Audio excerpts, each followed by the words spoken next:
Welcome to Learning with Lisa, Student Success Beyond Expectations podcast with Lisa Navarra, award-winning educator, consultant, behavior specialist, author, and parent. Hello, and welcome to Student Success Beyond Expectations. We have Dr. Nicolette James with us today. She's an administrator, she's an educator, and she's an SEL coach. But listen, we're going to be talking to you as a conversation. We want to talk with you. We want to hear your comments because we're talking to you about, yes, post-pandemic. And aren't we tired of hearing it? But unfortunately, it is a reality that we cannot ignore. And we are really going to focus in on, with you, what schools should be doing, but also what they are doing to try and support our students who went from no learning at all during the pandemic to online learning to partial learning in school to going into school and having it look so different than what they ever were used to. Unless, of course, we're talking about young children who were just born, and they were born in the middle of the pandemic. And their experience is completely different too. Do you have a preschool child now that you feel like they don't have the coping skills? Because Dr. James and I are here to talk with you about some of those things that we're seeing, not only with our own students and clients that we serve, but also with the educators that we work with. And we want your input because it's important to have that voice to say, you know what, this is what my school is doing and it's working. Or from my experience at home, I'd like to see this happen in school. So anyway, thank you so much, Dr. James, for joining us today. Thank you for having me. Yeah, so tell us, just talk to us about, what you think the climate is now. I know that when we were off air, you were saying, I don't know about you, Lisa, but the people that I'm talking with, the clients I'm serving, and, even myself, you were saying that last year we all thought, all right, this is going to be the year everything comes together, it's going to be easier, and yet that wasn't the majority of the experience that we've had. Right. Surprisingly, and as you said, just thinking about, and I'm happy you said that, we keep hearing the term post-pandemic as though everything is over. However, we need to recognize and embrace the fact that we are going to be living with the pandemic for a long time to come, perhaps longer than any of us want to, but the effects of it are still very real. It still exists, right? Because it hasn't gone away. And from the looks of it, COVID isn't going to go away. We've just learned how to manage it and how to deal with it. But the ramifications of the pandemic are still very much with us. And we see it a lot in some of those, the social emotional skills, the lack of the executive cognitive skills and abilities that students are lacking now. And not only students, but the adults who went through that very traumatic time are now manifesting some of the results of that time. And I think it's really important for us to talk about it as if it still exists and not as if it's over. We shared before we came on that, this past school year, we all went into it with this just like a gleeful sense of triumph that, okay, everything is over and we're going to get back to it, only to face the reality that no, it isn't. And, we're still very much still in the effects of the pandemic. And what we need to focus on is how can we address it and what can we do moving forward? And that's what I would love to talk about with you today. Said it too, because when we identify it as it's not really being over, although the height of it is a lot different than what we're experiencing now, I think we can really focus in the healing process of it all. And I think if we see it as, my kids should be doing this, my students should be doing this, and not get caught up into the fact that students standards haven't changed. Testing is barely changed for these kids. So putting all that aside and really taking that deep breath, stepping back and saying we are still healing, and our kids that we love and serve, they still need the support to grow and develop. They do. They do. And that's why I'm so thankful for people such as yourself who offer students those skills and supports for the healing that is necessary. And one of the positive things that came out of the pandemic is that a lot more focus is actually on our students as children, as human beings, and not just little academic robots, Yes. who have to Yeah. to perform, that they are people who also have a full range of social, emotional, and mental needs that have to be met in order for them to thrive academically. So I would say, as a person who serves students and teachers on that level, that was one of the most positive aspects of the pandemic, is that it really shone a light on the fact that we have to address education from a more humanistic perspective than we have been doing in the past. As you just said, the tests and exams and other things, all of those things haven't changed. But what has changed is that we're now looking at student performance in light of those things from the perspective of a more well-rounded, holistic sense of a student as a person versus just a student as a performer. Yeah, absolutely. As a matter of fact, how long have you been in education? I've been in education for over 18 years now. Right? And think about when you first started in education.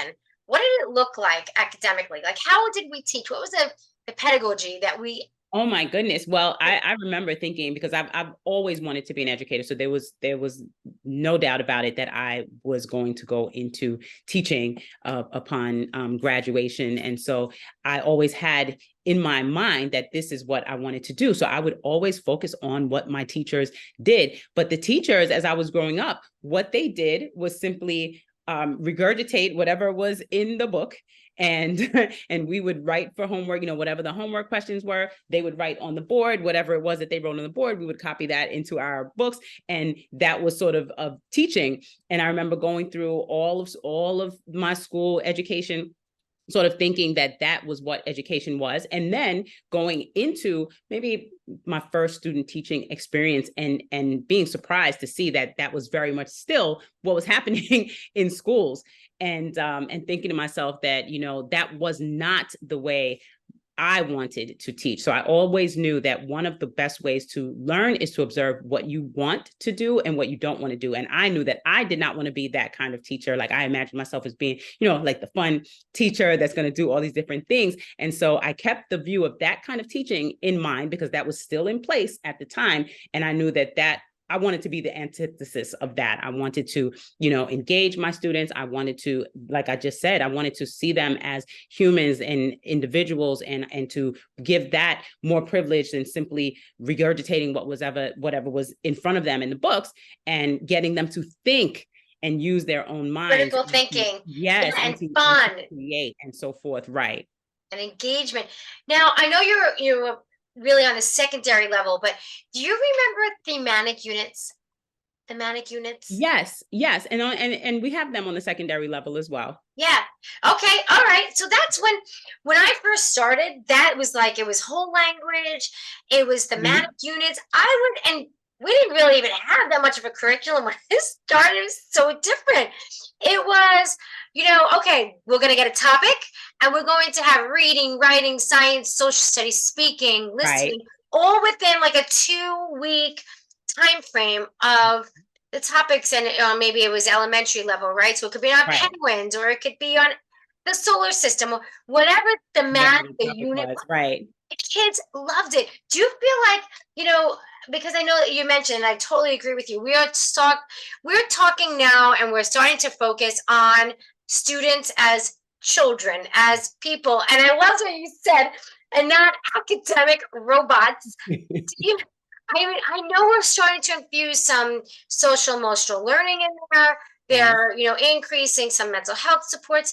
Do you see anything academically, or do you feel like that still needs to be improved and changed, maybe in a way where when we first started teaching and it was just more engaging? What's your insight and opinion about that? I think that a lot of that is beyond our control. As long we live in New York State, so as long as there is state testing, there is going to be that element that we don't have control over, and that teachers still feel very much afraid of not teaching to the test. I know we use that phrase, but many educators feel that they have to teach to the test, because ultimately that student score is also tied to our score as a review or performance review. And then your school report card is tied to that, and how much money they receive for student, for student needs and things like that. So Right. as long as that is all tied up in education, I don't know that we'll ever really be able to completely break free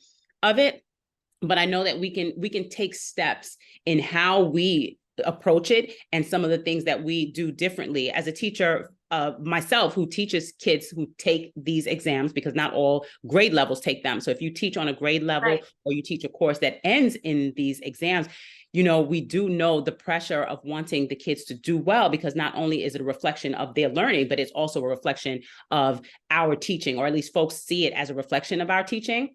And so that part is still very much interwoven to teacher performance, and how and what we do as teachers, and how the kids experience education. So can we completely, eliminate that? No, not as long as we are bound by state tests, but we can take steps to not teach to the test, teach the skills of the test, and then teach the architecture of the test, so that the kids are not just walking in not knowing like what they'll be looking at when they take the test, but not solely focusing on the entire test and teaching the test sections all year from September to June. Right. So what, in your opinion, would be the best model of education? What would it look like if you had total freelance? Oh my goodness. Yes. If I had total free range over what would be the best model, I would want to see much more PBL, much more project-based learning. Definitely project-based learning, because I feel that when all of us, when we are involved in applying whatever the skill is that we need to apply to a real activity, like I need to be able to do this, we do whatever this is much better, because there's going to be some type of authentic result, or some product, or some outcome that is real. It's not like, just, oh, this is a handout, this is an assignment, this is whatever. No, this is something that I'm putting together. So I would want to have a lot of project-based learning. I would also want to see more reflective assessment. So when you have your project-based learning, how do I assess how I performed on this project? So building a lot of reflection, a lot of ways that the students can then think about what they're doing, reflect on what they're doing in the process, and then at the end they can reflect on how they did, and come up with, if they must, a grade, come up with a score. How would you rate, based on all the criteria that was laid out ahead of time, how would you rate your ability to do X, Y, and Z, all of the different skills that would be necessary to do in order to accomplish the project? So I do things like this with my students, but again, you said if I had full range over the total education system, so I would be able to do much more of that with students, along with a few other things. But those would be my two big ones. Those would be I love that. And I love that. And you know what? If I had free range, I would take exactly what you said. And I would add too that we need to learn how to teach children to self-regulate, those skills. And I know you referred to them too. Absolutely. Right? Those cognitive skills that you referred to. Yeah, really teaching them, and that self-awareness that you're saying also, that comes with the reflection and the assessment. Being able to say, I'm not focused. It's difficult for me to focus. I'm going to use my positive self-talk. I'm going to take a breath. And being able to train not only the educators in this, but also train the parents in the same skills. Absolutely. And I'm so glad that you brought that up, because when I think of project-based learning at this point in my career, I don't even separate it from all of the cognitive skills and the SEL and so forth, because it's such a part of who I am that even when I started teaching, like automatically I was infusing a lot of those social emotional skills and the reflective practice, the self-awareness, self-regulation, making good decisions. How do you connect and collaborate? All of that goes into actually working on a project. And so those would be some of the skills that the students would have to assess themselves on. How do you self-regulate? What is self-regulation? How do you regulate in order to work on a project by yourself or with other people? All of those skills are so important. And what I think is important mostly about those skills is that they are the most transferable part of education. Yes. Every year I ask my students and students that I've had in prior years, what do they remember when the new students come to me? I ask them, what do you remember about XYZ class or this class or that class? You would be surprised, or maybe you wouldn't be surprised, because I'm not surprised anymore, but they hardly remember anything. Yeah.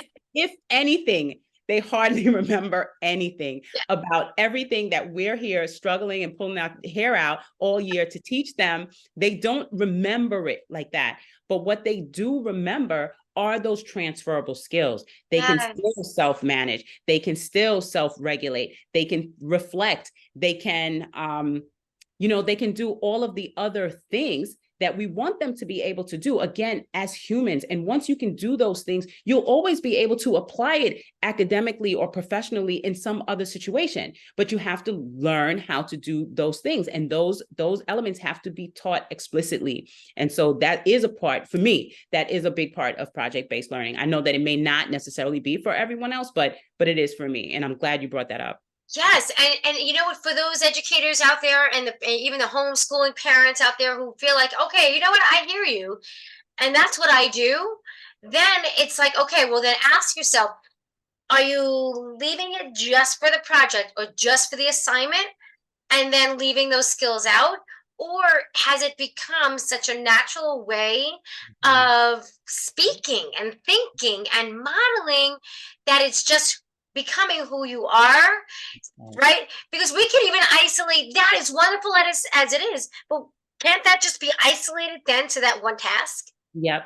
Right. So we need to be aware of that too, I think. Yes, I agree. And it does become such an integral part of just who we are as educators, as students, as parents, and everyone. And if we all are speaking in the same, using the same language, then it just becomes just more ingrained and more as a way of being and a way of thinking than something that you have to do. But just like anything else, it becomes more, a part of your automatic thought process and your automatic behaviors. The more that it's reinforced by educators at school, the more it's reinforced by parents at home. Like you said, homeschoolers as well. Parents can also mirror that same language and those same skills so that students can be exposed to it in so many situations, because again, it's just transferable to so many different situations, learning and living. Right, exactly. So how do you think, generally speaking, we can cultivate that learning experience, learning how to infuse that growth mindset and the support of the SEL skills that we need to self-regulate? Well, I'm happy to say that I'm seeing it more now, again, post-pandemic, that everyone is talking much more about incorporating social, emotional, mental wellness and well-being and health for students. So that's good. That is being brought in a lot more. There are a lot more programs and things that I see taking place in the schools. So that's a win. That's definitely a win there. I feel that there is a lot more aligning with parents to be allies in the quest for this holistic approach to education. And that's positive. I know where I work, there's been a strong push for integrating a lot more of the SEL types of things and activities that go on. We have a lot of programs and workshops and activities and things for students to participate in as well. And not only for students, but for the adults. Because again, how do we foster, the types of student behavior that we want to see? We do it by modeling that behavior. And so the things that we are trying to do with our students, we're also doing for and with our educators so that they can also prioritize their own social, emotional, and mental health and wellness so that they can then transfer that and share it and embody it so that the kids will see them as role models for that type of behavior. So, in your opinion, what are some of the characteristics or subsets, if you will, of social emotional learning that administrators should be looking at when deciding what program to bring into their district, or even on the parent side, what should they be recognizing within their children? Those are two very separate types of questions. So basically, what should administrators be looking for when reviewing different programs as a fit for their students in their school districts? Well, that's a great question. I think now, especially because there are so many Right. programs, available, at one time there was a dearth of programs. Now there's a proliferation of programs. So what are some of the things that you should look for? Might be how much training and support Ah, is yeah. available, right? That's one.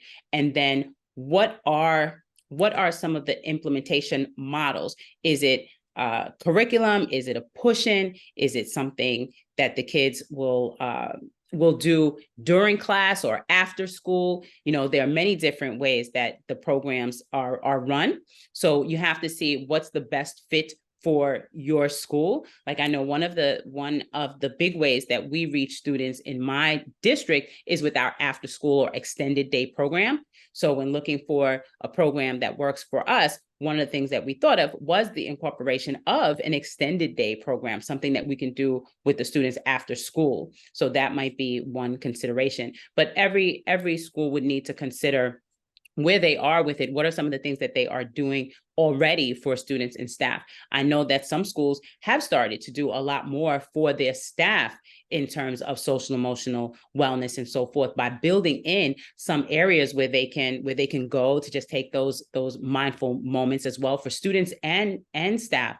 There are a lot more mindfulness rooms and such than in the past. There are opportunities for students and staff to practice mindfulness. There are opportunities for folks who have therapy dogs, such as yourself, to come in and work with our students and staff. So there are a lot of things that schools are starting to do, and I'm happy to see that, because I know that it's one thing to talk about what's not happening, what are we not doing, and things like that, but I'm really happy to see that a lot of schools are taking steps in the right direction to support students and staff in terms of their mental and social emotional wellness. Yes, yes. And that's really what it's such a great word. Really, if we think about it, wellness, who thought that schools would have so much to do beyond the nurse wellness, Mhm, right? mhm, I mean, it's mhm. really evolved to such degrees. And there's more and more schools now, too, that are really identifying the need. And I've noticed, when Henry and I go into, specific classrooms, even gen ed, not just special ed, but gen ed too, to really they're identifying the importance of modeling in the classrooms themselves of, okay, you know what, here comes Henry to help teach explicitly, like you mentioned, the Right. skills in how to learn so they can That's self-regulate. right. That That's was right. something really of the past. It was really much like very isolated. We would have an SEL program, you had a unit, you would teach it, for a half hour a day or whatever it was, and then hopefully some of those skills would transfer over, Mhm. right? But I think even the mindsets of the leaders too are becoming more evolved in terms of, we need to model, how is this working and how does it look in your classroom to prove, Right. right? Right. To prove it. I mean, it's the same thing. It's kind of like what you were saying, what is the most important thing? What did you learn the most? It's like what really hits them, what they can relate to is what they bring even the following year, that they can say, this is what I remember. Right, right. And I think too, you just mentioned another really important point, is that if everyone is on board with how does this look in your classroom, it isn't just the after school program or the job of the one person that they go and spend 30 minutes with one day a week, that it is an inherent part of all instruction. And in order for that to happen, administrators have to see it that way too. They can't see it as a one-off thing that, oh, here's another program, we'll do this for a year until this is no longer the flavor of the month, we'll do something else. That this is here to stay. That if we recognize that students and staff thrive professionally and academically when they have these skills, when Right. they have these skills in place, that allows for everything else to fall into place. It's not the other way around. We've done that other way around for a very long time, and we see that it isn't necessarily the best approach. Even high performing students usually or typically have some other aspect of their lives that they are not paying attention to, and that allows them to be those high performing students, because that is their one goal, their one focus. And yet they may not necessarily be dealing with the stress of that one goal and one focus very well.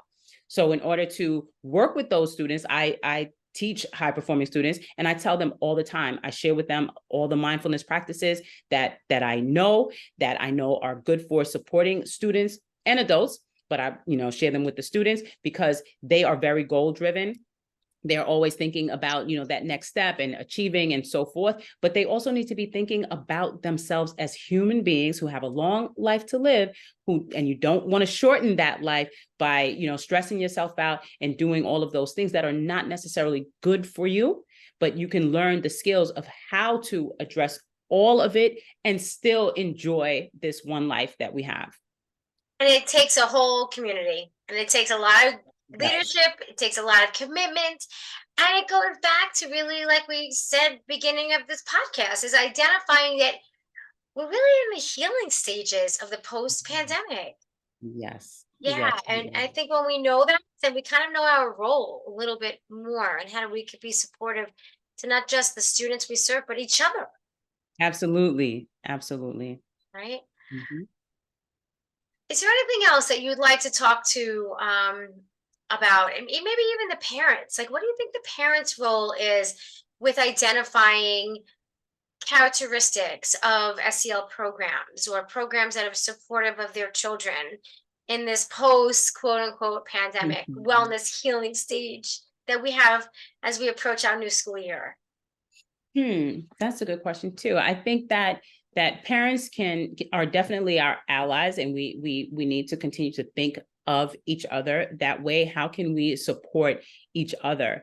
And I know that parents want their kids to thrive. They want them to do well academically in school, but they should also be on the lookout for signs of anything that may not necessarily be a positive thing. If children are not getting enough sleep, they definitely want to be aware of that, because one of the biggest things that I find in my students is that they are not necessarily sleeping well. And we know the major reason for that, and it has to do with their little electronic devices, whether it be the phone or the tablet or the video game or whatever it is. So some regulation of that would also be helpful, because that's the number one best performance indicator is how much sleep and revitalizing sleep we are getting. And kids need sleep. They need sleep. They need to be able to have healthy meals, regular exercise. They need to also be able to take breaks and so forth. And so if the parents are assisting the educators in that would be good for me. I would love to see more working together on ensuring that the students get good sleep to start, so that they are bright-eyed and bushy-tailed in the morning and ready to learn. Right. And then they might get to see more of the outcomes of what is being taught in school in terms of self-regulation and that growth mindset, because there's more opportunity to talk, there's more opportunity, to remain on task with certain just anything, remaining on task, even a conversation. I know kids who are just overstimulated, and they may or may not have a diagnosis. It's just all over the place sometimes. Right. And what helps with that is also parents being knowledgeable about some of those strategies. Right. So recently I gave a session, or just a small session on for parents, talking about mindfulness in students, and very simple mindfulness strategies that parents can learn to also do with their kids. Those are also helpful for them to learn. So all the strategies, not all the strategies, but a few go-to strategies of mindfulness moments and brain breaks, the same way we do in school, they can use those at home. And again, we're working together so that it's at home and it's in school, which means that it's more solidified when it's in both places happening all the time. So we want to pose a couple of questions for our listeners. So first of all, if you have any comments, leave the comments, because we want to hear from you. And we'd also like to know your opinion on, as a parent, what would you like to see schools focusing on?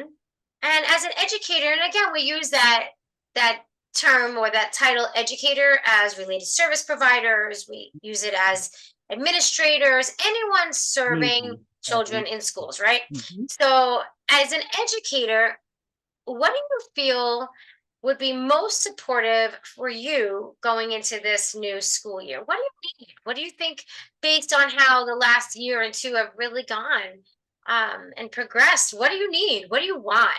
We want to hear from you. We want to continue this conversation, and we want to continue to raise that awareness and the passion to help kids and help the adults. But we really want to be able to talk about it in realistic terms, in a way that, you know what, we understand, because we're in it, we're in the roots, we're in the front lines, and it's important to have that voice. Mhm.